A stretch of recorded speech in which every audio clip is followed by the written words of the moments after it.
ఉమ్మడి మెదక్ జిల్లాలో ఈరోజు ప్రధాన వార్తలు ఈ విధంగా ఉన్నాయి. సిద్దిపేట జిల్లా వార్తలు వచ్చేసరికి సిద్దిపేట నియోజకవర్గంలో ఈరోజు మాజీ మంత్రి స్థానిక ఎమ్మెల్యే హరీష్ రావు పర్యటించారు. సిద్దిపేటలో జరిగిన పలు కార్యక్రమాల్లో ఆయన పాల్గొన్నారు. ముందుగా వెంకటేశ్వర స్వామి దేవాలయంలో జరుగుతున్నటువంటి శ్రావణ మాస ఉత్సవాల్లో ఆయన పాల్గొని ఆ స్వామివారికి ప్రత్యేకమైనటువంటి పూజలు చేశారు. అక్కడ అనంతరం అన్నదాన సత్రాన్ని సందర్శించి అక్కడ అవసరమైనటువంటి వసతులు ఏర్పాటు చేయాలని, అందులో ఫ్లోరింగ్కి సంబంధించి పూర్తి స్థాయిలో తన సొంత డబ్బులతో ఫ్లోరింగ్ ఏర్పాటు చేస్తారని చెప్పి ఈ సందర్భంగా ఆయన చెప్పారు. అనంతరం శ్రీ సంతోషిమాత దేవాలయంలో జరిగినటువంటి ఉత్సవాల్లో ఆయన పాల్గొన్నారు. అక్కడ జరిగినటువంటి హోమ పూర్ణాహుతిలో ఆయన పాల్గొని అమ్మవారికి ప్రత్యేకమైనటువంటి పూజలు చేశారు. అనంతరం ఆయన సిద్దిపేటలో జరిగినటువంటి పలు కార్యక్రమాల్లో కూడా పాల్గొన్నారు.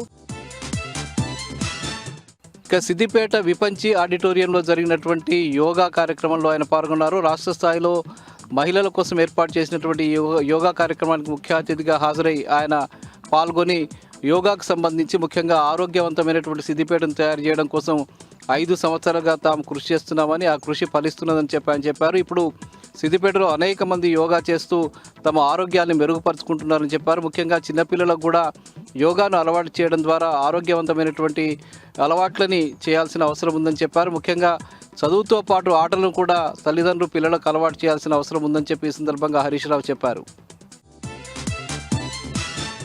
తెలంగాణలో ఆడబిడ్డలు నీటి కోసం బిందె పట్టుకుని గడప దాటి బయటకు రావద్దనే ఒక లక్ష్యంతో కేసీఆర్ మిషన్ భగీరథ పథకాన్ని అమలు చేశారని, ఇంటింటికి మంచినీళ్ళు ఇచ్చిన ఘనత కేసీఆర్దేనని చెప్పి వంటేరు ప్రతాప్ రెడ్డి చెప్పారు.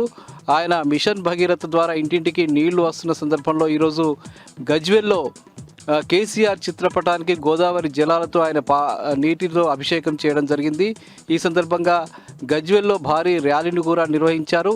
కాంగ్రెస్ పార్టీ నాయకులు ఏ రోజు కూడా కాంగ్రెస్ పార్టీ అధికారంలో ఉన్నప్పుడు మహిళలకు కానీ ఇంటింటికి మంచినీళ్లు ఇవ్వాలనే కనీస జ్ఞానం లేకుండా వ్యవహరించారని చెప్పి ఈ సందర్భంగా వంటేరు ప్రతాప్ రెడ్డి చెప్పడం జరిగింది. కాంగ్రెస్ నేతలు కేవలం పేపర్ ప్రకటనలకే పరిమితం అవుతున్నారు తప్ప ప్రజలకేమీ చేయడం లేదని చెప్పి ఈ సందర్భంగా వంటేరు ప్రతాప్ రెడ్డి అన్నారు. ఇక మెదక్ జిల్లా వార్తలు వచ్చేసరికి మెదక్ పట్టణంలోని కోదండ రామాలయాన్ని దేవాదాయ శాఖలో విలీనం చేస్తూ ప్రభుత్వం తీసుకుంటున్నటువంటి నిర్ణయాన్ని వ్యతిరేకిస్తూ మెదక్ బీఆర్ఎస్ పార్టీ అధ్యక్షురాలు అట్లాగే మెదక్ మాజీ ఎమ్మెల్యే పద్మా దేవేందర్ రెడ్డి ఆధ్వర్యంలో బీఆర్ఎస్ పార్టీ నాయకులు ఈరోజు పెద్ద ఎత్తున ఆందోళన చేశారు. దేవాలయం ఎదుట బైఠాయించి పెద్ద ఎత్తున నిరసన వ్యక్తం చేశారు. దేవాలయాన్ని ఎట్టి పరిస్థితుల్లో కూడా దేవాదాయ శాఖలో విలీనం చేయవద్దని చెప్పి వాళ్ళు డిమాండ్ చేశారు. దేవాలయానికి ఉన్నటువంటి విశిష్టతని, ప్రాచీనతని అదేవిధంగా కొనసాగించాలని చెప్పి ఆమె ఈ సందర్భంగా డిమాండ్ చేయడం జరిగింది. ఇక హత్నూరాలో ఈరోజు జరిగినటువంటి రేషన్ కార్డుల పంపిణీ కార్యక్రమం మరోసారి వివాదాస్పదంగా మారింది. ఈ కార్యక్రమాన్ని కూడా కాంగ్రెస్ పార్టీ నాయకులు దాన్ని కాంగ్రెస్ పార్టీ సభగా మార్చేందుకు ప్రయత్నం చేయగా అక్కడ ఉన్నటువంటి ఎమ్మెల్యే సునీత లక్ష్మారెడ్డి తీవ్రస్థాయిలో వ్యతిరేకించారు. గతంలో కూడా ఇక్కడ రేవంత్ రెడ్డికి సంబంధించిన ఫోటోను తెచ్చి ఆ సమావేశంలో పాలాభిషేకం చేయడానికి కాంగ్రెస్ పార్టీ నాయకులు ప్రయత్నించే విషయం తెలిసిందే. తాజాగా ఈ కార్యక్రమంలో కూడా రేవంత్ రెడ్డి ఫోటోకు పాలాభిషేకం చేయడానికి కాంగ్రెస్ పార్టీ నాయకులు ప్రయత్నం చేసిన సందర్భంలో తీవ్రస్థాయిలో సునీత లక్ష్మారెడ్డి వ్యతిరేకించారు. ఇది కాంగ్రెస్ పార్టీ ప్రభుత్వ కార్యక్రమం కాదని, ఇది ప్రభుత్వ కార్యక్రమంలో ఇలాంటి చర్యలు చేయడం అనేది సమంజసం కాదని చెప్పి ఈ సందర్భంగా సునీత లక్ష్మారెడ్డి తేల్చి చెప్పారు.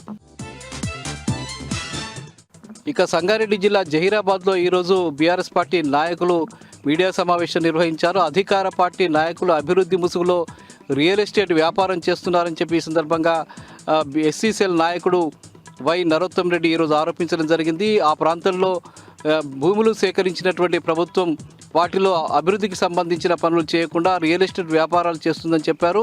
కాంగ్రెస్ పార్టీ నాయకులంతా కూడా భూములపై కన్నేసి తమకు దక్కే విధంగా వాళ్ళు ఆ భూములు కాజేసే విధంగా ప్రయత్నాలు చేస్తున్నారని చెప్పి ఈ సందర్భంగా వై నరోత్తం రెడ్డి ఆరోపణలు చేయడం జరిగింది.